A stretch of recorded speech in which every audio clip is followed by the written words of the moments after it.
Woi Cil, lo pernah kebayang nggak? Hujan bukan air, tapi ikan.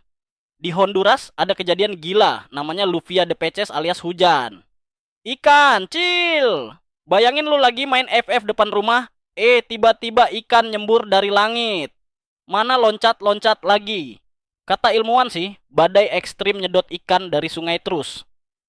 Dilempar ke kota, kayak mesin capit rusak, Cil. Langit aja bisa ngasih lu ikan gratis. Masa lu masih ngarepin boya, sedangkan lu main cacat cil, kocak.